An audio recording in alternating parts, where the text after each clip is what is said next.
नमस्कार, मैं हूं आपके साथ शिरीन और पॉलिटिकल पावर सेंटर में आज बात दो न्यूज मेकर की करेंगे। एक है देसी न्यूज मेकर अखिलेश यादव और दूसरे हैं इंटरनेशनल न्यूज मेकर कनाडा के पीएम ट्रूडो। अखिलेश ने यूपी की राजनीति में विपक्ष की सबसे बड़ी पार्टी कांग्रेस के हाथ खाली कर दिए हैं और कांग्रेस ने भी अखिलेश के फैसले को सहर्ष स्वीकार कर लिया है। दूसरी तरफ इंटरनेशनल न्यूज मेकर ट्रूडो की कुर्सी पर खतरा बढ़ गया है। भारत और कनाडा के रिश्ते के बीच ट्रूडो खलनायक बन गए हैं और इसकी वजह है उनके खिलाफ उन्हीं की पार्टी से उठ रही आवाज। तो आइए शुरू करते हैं सबसे पहले आज के देसी न्यूज मेकर। यूपी में खाली हाथ। देखिए, कटआउट यहां अखिलेश का इसीलिए है क्योंकि इन्होंने ही उपचुनाव में कांग्रेस को खाली हाथ कर दिया है।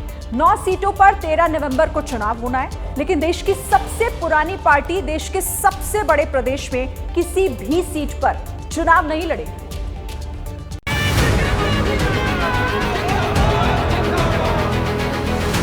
उपचुनाव के नामांकन का कल आखिरी दिन है। समाजवादी पार्टी ने बुधवार रात अपने पत्ते खोल दिए। अखिलेश यादव ने लंबा चौड़ा पोस्ट लिखा और साफ कर दिया कि सभी 9 सीट पर समाजवादी पार्टी लड़ेगी। रात 11:11 पर लिखे गए इस पोस्ट में अखिलेश कहते हैं, बात सीट की नहीं जीत की है। इस रणनीति के तहत इंडिया गठबंधन के संयुक्त प्रत्याशी सभी 9 सीटों पर समाजवादी पार्टी के चुनाव चिन्ह साइकिल के निशान पर चुनाव लड़ेंगे। कांग्रेस और समाजवादी पार्टी एक बड़ी जीत के लिए एकजुट होकर कंधे से कंधा मिलाकर खड़ी है।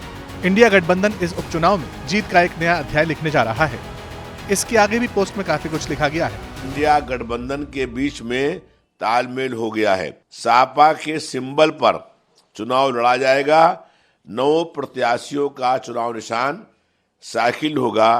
कल तक कांग्रेस 5 सीटों की डिमांड कर रही थी, जबकि समाजवादी पार्टी की तरफ से 2 सीट देने की बात सामने आई थी।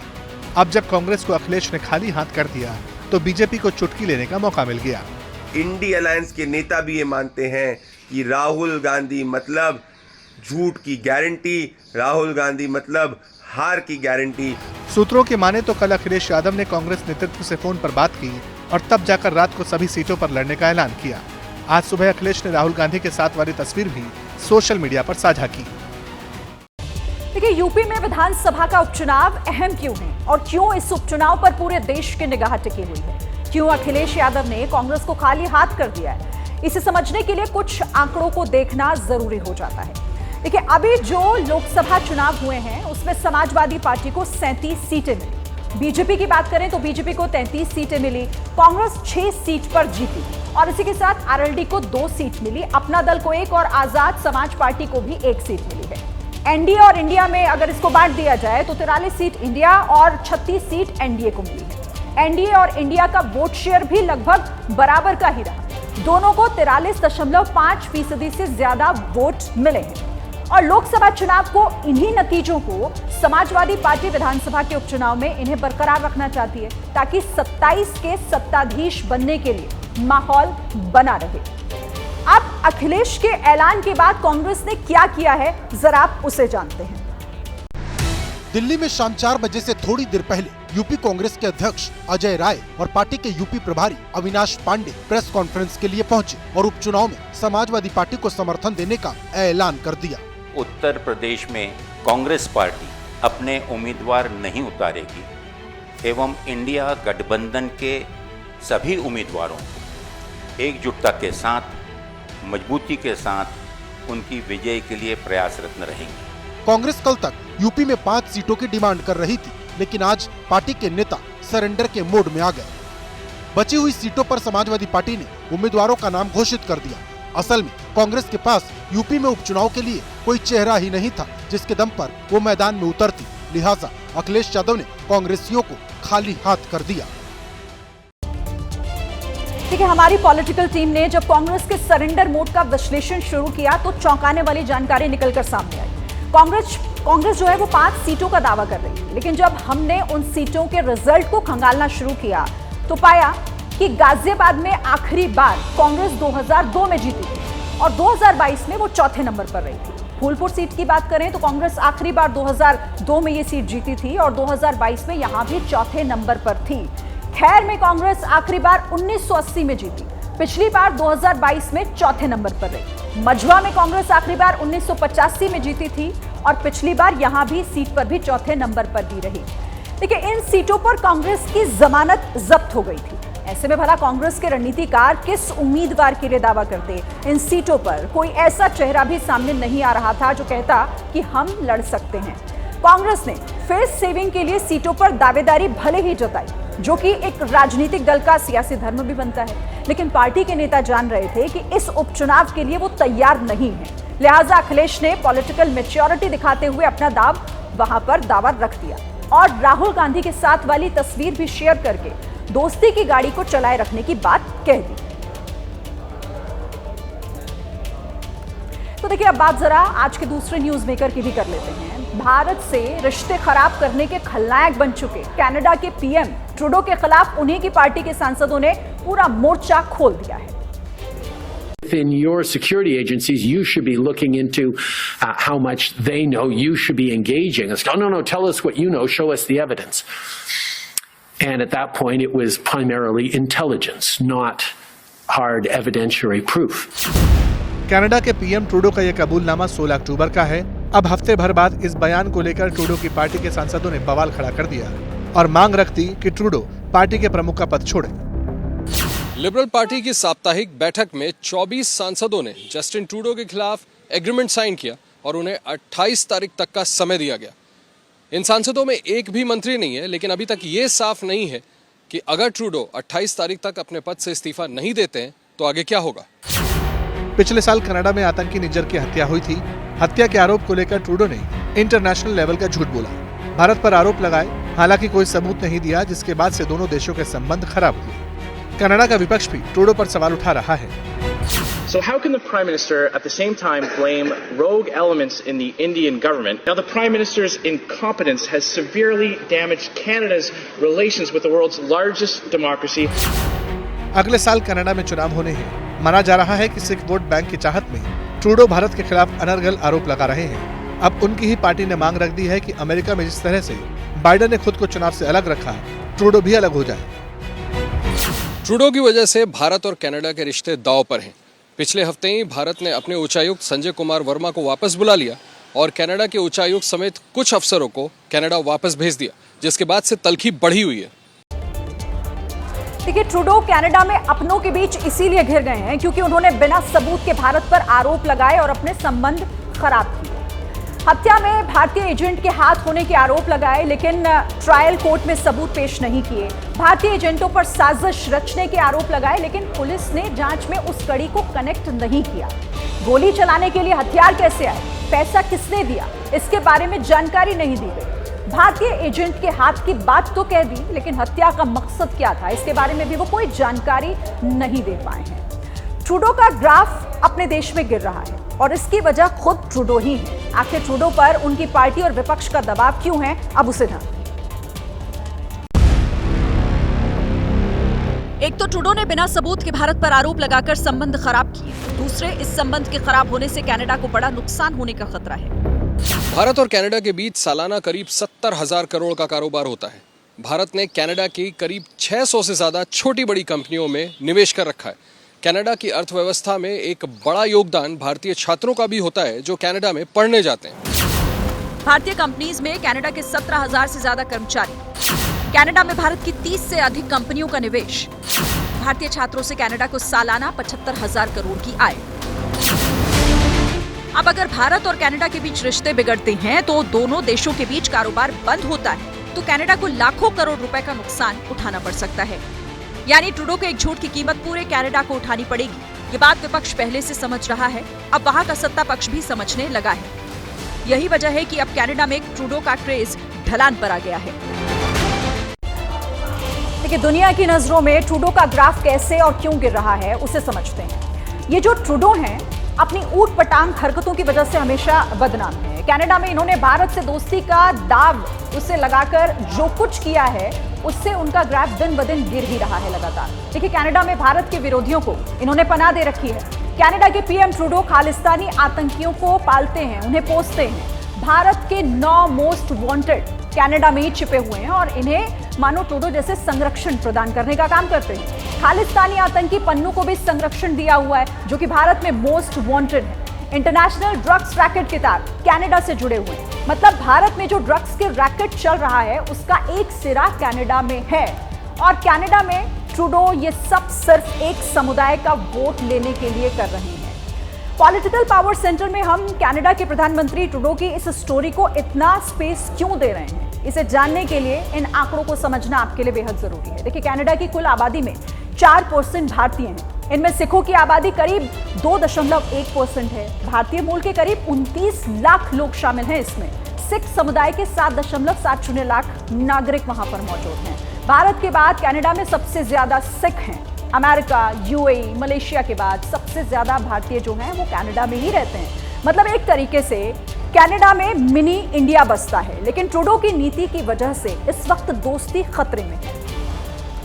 अब यूपी उपचुनाव को लेकर बीजेपी ने पहली लिस्ट जारी कर दी है। इसकी बात कर लेते हैं। देखिए, करहल सीट से मुलायम परिवार के सदस्य को उतारकर मुकाबला रोमांचक बना दिया गया है। ये अनुजेश प्रताप सिंह हैं। बीजेपी ने मुलायम के दामाद पर दांव लगाकर करहल की लड़ाई को रोमांचक बना दिया है। करहल से समाजवादी पार्टी के तेज प्रताप यादव उम्मीदवार हैं, जो मुलायम के पोते हैं। यानी इस बार मुकाबला फूफा और भतीजे के बीच होने वाला है। करहल सीट को वैसे भी समाजवादी पार्टी का गढ़ माना जाता है। बीजेपी ने इसीलिए सांसद धर्मेंद्र यादव के बहनोई को चुनावी मैदान में उतारकर सबको चौंका दिया। मम्मी विधायक रही है, मेरे परिवार भी और भी यहाँ से विधायक रहे हैं। जनता मेरे ऊपर बहुत विश्वास करती है। मैंने निष्ठा से जनता के साथ, नीचे गरीब लोगों के साथ रहकर मैंने काम किया है। करहल की सीट अखिलेश यादव के इस्तीफे के बाद खाली हुई है। समाजवादी पार्टी के लिए ये सीट साख का सवाल है। अब देखना है कि फूफा अनुजेश भारी पड़ते हैं या फिर बाजी भतीजे तेज प्रताप मारते हैं, जो पूरे यादव परिवार के सामने नामांकन का पर्चा दाखिल कर चुके हैं। यहाँ ध्यान देना जरूरी है कि 1993 के बाद 7 में से 6 सीटों पर साइकिल की जीत हुई। केवल 2002 में भाजपा का कमल यहाँ खिला था, लेकिन तब भी यादव उम्मीदवार था। इस बार भी भारतीय जनता पार्टी यादव परिवार के अनुजेश पर दांव लगाकर इतिहास दोहराना चाहती है। देखिए, महाविकास अघाड़ी में सीटों का आधा फॉर्मूला कल तय हो गया था। हालांकि 15 सीटों पर अभी पेच फंसा हुआ है। 85 महाराष्ट्र में महाविकास अघाड़ी के बीच सीट बंटवारा ऐसे हुआ मानो कोई संपत्ति बंट रही हो या जमीन जायदाद का हिस्सा लग रहा हो। ना कोई बड़ा ना कोई छोटा, सूत्र एक था, सब बराबर हैं, सब दमदार हैं। और इसी बंटवारे में उद्धव गुट का शतक वाला सपना भी चकनाचूर हो गया। देश हमेशा ये चाहता है कि शिवसेना सेंचुरी पार करे, सेंचुरी लगाए, और हमारे में सेंचुरी लगाने का दम है। अब लगाएंगे। मुंबई में क्रिकेट बहुत अच्छा खेला जाता है और देखा जाता है, और सेंचुरी को बहुत महत्व है। देश और प्रदेश कुछ भी कहे, लेकिन राहुल और शरद पवार तो कम से कम शिवसेना की सेंचुरी नहीं चाहते। हालांकि अब उद्धव गुट के सुर नरम पड़े हैं, लेकिन सेंचुरी का सपना अभी भी जिंदा है। कौन कितनी सीटें लड़ रही है ये फॉर्मूला नहीं है। फॉर्मूले की बात मत करिए आप। सेंचुरी के नजदीक हम आए हैं। अब 2-4 सिक्सर मार देंगे, सेंचुरी हो जाएगी ना। अभी कुल 15 सीटें ऐसी बची हैं जिसमें तीनों पार्टियों के बीच हिस्सेदारी होगी और यहीं से तय होगा कि कोई बड़े भाई की भूमिका में आता है या सब बराबर ही रहेंगे। अभी 85 कल किया हमने, और अब आज शाम तक, नहीं तो कल हमारा सीट डिक्लेरेशन हो जाएगा। हालांकि सूत्र तो ये भी बता रहे हैं कि जिन सीटों का बंटवारा हुआ उस पर भी विवाद बढ़ रहा है, और इसी का नतीजा है कि कांग्रेस नेता वर्षा गायकवाड़ और असलम शेख मुंबई की बांद्रा ईस्ट और भाईखला जैसी सीटों पर फंसे पेच को लेकर उद्धव ठाकरे के पास पहुंच गए। अजीत पवार को चुनाव से पहले सुप्रीम कोर्ट से बड़ी राहत मिली है। घड़ी का इस्तेमाल करती रहेगी अजीत की पार्टी एनसीपी। बड़े बड़े अक्षरों में पार्टी का नाम और चुनावी निशान, लेकिन अब मुंबई में एनसीपी दफ्तर के बाहर इस होर्डिंग की सूरत बदल गई है। पार्टी का नाम वही लिखा है, निशान भी वही है, लेकिन निचले हिस्से में छोटे छोटे अक्षरों में जो लिखा है वो बिल्कुल ताजा है। दरअसल एनसीपी के नाम और निशान का मामला सुप्रीम कोर्ट में विचाराधीन है। सर्वोच्च अदालत का निर्देश था कि नाम और निशान इस्तेमाल करते वक्त ये जरूर बताया जाए कि मामला अभी कोर्ट में पेंडिंग है। और आज जब सुप्रीम कोर्ट में सुनवाई होनी थी, उससे पहले आनन फानन में होर्डिंग बदल दी गई। ये पूरा मामला जो है सर्वोच्च न्यायालय में न्याय प्रविष्ट है, ऐसा लिखा गया है। आप देख सकते हैं लोकसभा चुनाव में शरद पवार गुट ने इसके ऊपर ऑब्जेक्शन लिया था। जो सुप्रीम कोर्ट ने जो फैसला दिया हुआ है उसका पालन नहीं हो रहा है, वो न्याय प्रविष्ट शब्द जो है वो लिख नहीं रहे, ऐसा लिया था। और उसके पहले ही आज सुनावनी से पहले ही आप देख सकते हैं ये बोर्ड में चेंज किया गया है। हालांकि लोकसभा चुनाव के नतीजों के बाद अजीत पवार भी समझ चुके हैं कि एनसीपी के नाम और निशान का जो फायदा मिलने की उन्हें उम्मीद थी वो मिली नहीं। अब विधानसभा चुनाव में इसकी नई परीक्षा होनी है। देखिए, दिल्ली में यमुना में प्रदूषण के मामले पर राजनीति इस वक्त गर्म है। दिल्ली बीजेपी के प्रदेश अध्यक्ष वीरेंद्र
की खाड़ी से उठा दाना तूफान रात में समुद्र तट से टकराने जा रहा है। इससे पहले ही ओडिशा और पश्चिम बंगाल के समुद्र तट से लगने वाले इलाकों में तेज हवाओं के साथ बारिश शुरू हो चुकी है। इधर तूफान को देखते हुए एनडीआरएफ, एसडीआरएफ, कोस्ट गार्ड की टीमें अलर्ट मोड पर है।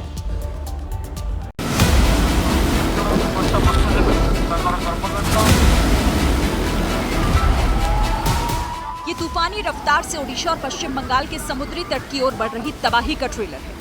हवा की बढ़ती रफ्तार तूफान की दस्तक का संदेश दे रही है। तो समुद्र की सतह से उठती लहरों की ऊंचाई दहशत बढ़ा रही है।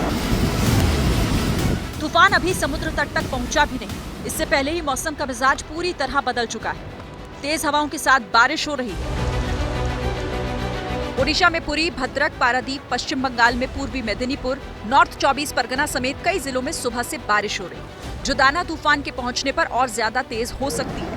मौसम विभाग का अनुमान है कि दाना तूफान 120 किलोमीटर प्रति घंटे की रफ्तार से ओडिशा के भद्रक जिले में मौजूद धामरा पोर्ट और भितरकनिका नेशनल पार्क के बीच में हिट करेगा। इस दौरान 2 मीटर से भी ऊंची लहरें उठ सकती हैं। इस वक्त हम मौजूद हैं उसी जगह पर जहां पर इस तूफान के जमीन से टकराने की आशंका जताई गई है। हम बात कर रहे हैं धामरा पोर्ट की। ये वो जगह है जहां पर जो मौसम विभाग का अनुमान है इसी से कुछ दूरी पर या तो जो है इसके एक तरफ या दूसरी तरफ इसी का ये जो 40-50 किलोमीटर का रेडियस है इसी के बीच में कहीं पर टकराएगा ये तूफान। समुद्र तट से सटे ओडिशा और पश्चिम बंगाल के सभी जिलों में प्रशासन अलर्ट पर है।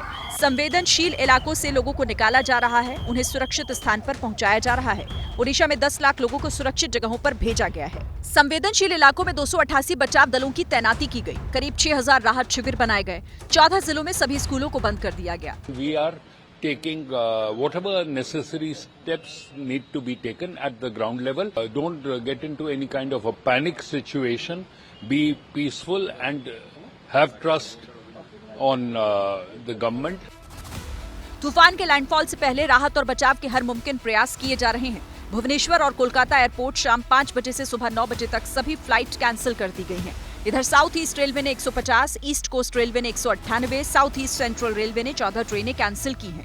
सबसे बड़ी चुनौती मछुआरों के सामने है कि आखिर वो तूफानी तबाही से अपनी नाव को कैसे बचाएं।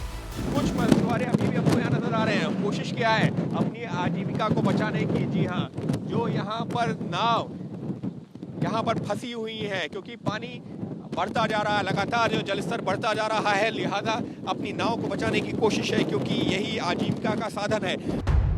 मौसम विभाग के मुताबिक ओडिशा और पश्चिम बंगाल के साथ ही झारखंड, छत्तीसगढ़, आंध्र प्रदेश में भी तूफान का असर दिखाई देगा। इन राज्यों में तेज हवाओं के साथ भारी बारिश की संभावना है। ऐसे में सभी 5 राज्यों में एनडीआरएफ की 56 टीमों को तैनात किया गया। इसको देखते हुए जो ओडिशा में है हमारी 20 टीमें तैनात हैं और वेस्ट बंगाल में हमारी 17 टीमें तैनात हैं। इसके अलावा लैंडफॉल का जो इफेक्ट होता है दूसरे स्टेट्स में, इंटीरियर एरियाज में, उसको देखते हुए झारखंड और छत्तीसगढ़ और आंध्र प्रदेश के डिस्ट्रिक्ट्स में भी हमारी टीमों की तैनाती की जा रही है। तूफान से बचाव के लिए ओडिशा और पश्चिम बंगाल में एनडीआरएफ के साथ एसडीआरएफ और फायर ब्रिगेड की टीमों को भी तैनात किया गया। वहीं तटवर्तीय इलाकों में सागर मित्र और कोस्ट गार्ड की टीमें तूफान पर नजर बनाए हुए हैं। भारतीय तटरक्षक बल हाई अलर्ट पर है। किसी भी आपात स्थिति से निपटने के लिए कोस्ट गार्ड की ओर से समुद्र में जहाज और डोर्नियर विमानों की तैनाती की गई। वहीं भारतीय नौसेना की ईस्टर्न नेवल कमांड राहत बचाव कार्य के लिए पूरी तरह तैयार है। समुद्रे चक्रवाती तूफान आछे। तो देखिए, बड़ा अपडेट ये है कि आज बंगाल और ओडिशा के तट से टकराएगा दाना तूफान। आधी रात को टकरा सकता है तूफान दाना और सबसे पहले ओडिशा के भीतर कनिका में दस्तक देगा दाना तूफान। 120 किलोमीटर प्रति घंटे की रफ्तार से हवाएं चल सकती हैं। अभी 13 किलोमीटर प्रति घंटे की रफ्तार से ये आगे बढ़ रहा है। ओडिशा और बंगाल में तूफान को लेकर हाई अलर्ट जारी किया गया है। तमाम एहतियात वहां बरते जा रहे हैं। आपको सीधे ओडिशा लिए चलते हैं। अंकित गुप्ता हमारे सहयोगी वहां से हमारे साथ जुड़ रहे हैं। अंकित, तूफान से पहले ही उसका असर दिखने लगा है, अभी क्या वहां पर ताजा हालात?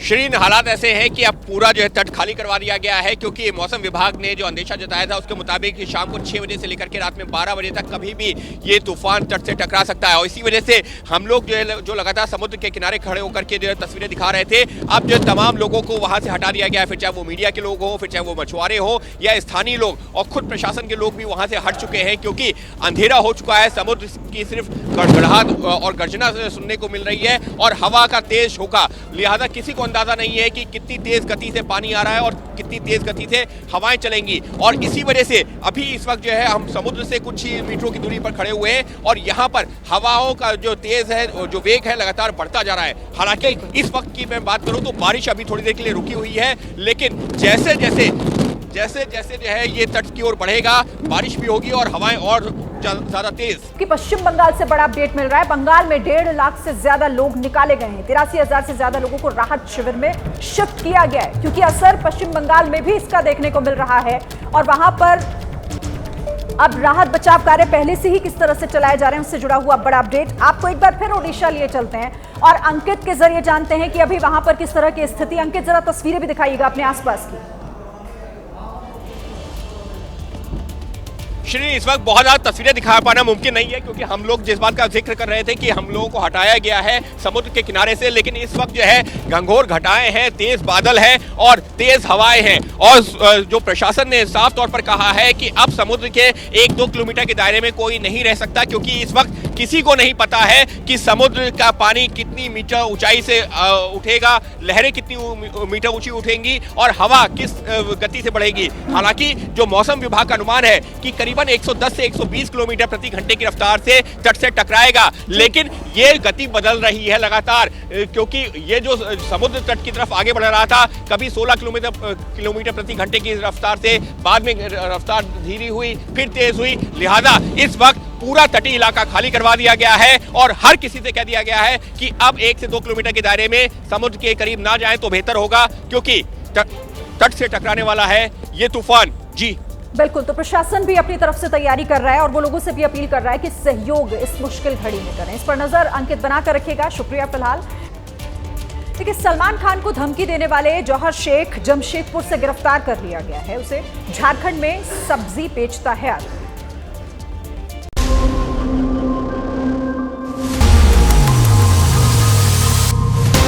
क्या सब्जी बेचने वाले ने ली है सलमान की सुपारी?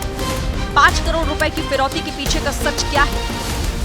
12 अक्टूबर को बाबा सिद्दीकी की हत्या हुई और 18 अक्टूबर को मुंबई ट्रैफिक कंट्रोल के व्हाट्सएप नंबर पर एक मैसेज आया जिसमें लिखा था, अगर सलमान खान जिंदा रहना चाहते हैं और लॉरेंस बिश्नोई से दुश्मनी खत्म करना चाहते हैं तो उन्हें 5 करोड़ रुपए देने होंगे। अगर पैसे नहीं दिए गए तो सलमान खान का हाल बाबा सिद्दीकी से भी बुरा होगा। मैसेज भेजने वाले ने खुद को लॉरेंस बिश्नोई का करीबी बताया था। मैसेज को मुंबई पुलिस ने गंभीरता से लिया और जांच करते करते पहुंच गई झारखंड के जमशेदपुर। अब पुलिस ने जिस शख्स को धमकी देने के मामले में पकड़ा है वो सब्जी बेचता है। सूत्र बता रहे हैं कि धमकी देने वाले शख्स का नाम जौहर शेख है। सलमान से जुड़ी खबरों को देखकर उसे लगा कि वो लॉरेंस बिश्नोई का नाम लेकर वसूली कर सकता है। हालांकि इस शख्स ने धमकी देने के कुछ दिन बाद उसी व्हाट्सएप नंबर पर मैसेज भेजकर माफी मांग ली थी, लेकिन अब पुलिस के हत्थे चढ़ चुका है। दक्षिण कश्मीर के त्राल में फिर से गैर कश्मीरी पर हमला हुआ है। यूपी के युवक को आतंकियों ने गोली मारी।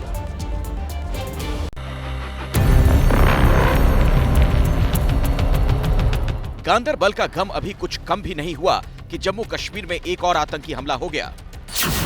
त्राल में आतंकियों ने एक और गैर कश्मीरी को गोली मार दी।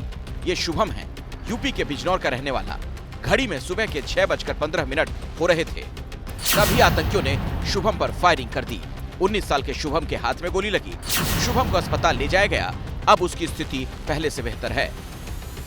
ये वो मकान है जहां पे उत्तर प्रदेश से रहने वाले एक व्यक्ति शुभम को आज सुबह तड़के निशाना बनाकर फायर किया गया। नीमत ये रहा कि गोली उसके हाथ में लगी और उसको तुरंत ही उपचार के लिए अस्पताल ले जाया गया। मस्जिद का थोड़ा इंचार्ज में हूँ, वहाँ पर हमें सीसी कैमरा लगा हुआ है। उन्होंने कहा वहाँ पर वो खोलना है, यहाँ कुछ मतलब फायर हो गया है। इससे पहले गांदरबल में सुरंग बना रही कंपनी के कैंप पर हमला कर आतंकियों ने एक डॉक्टर समेत 7 लोगों को मार डाला था। जम्मू कश्मीर में अब चुनी हुई सरकार है, लेकिन आतंकियों को ये रास नहीं आ रहा।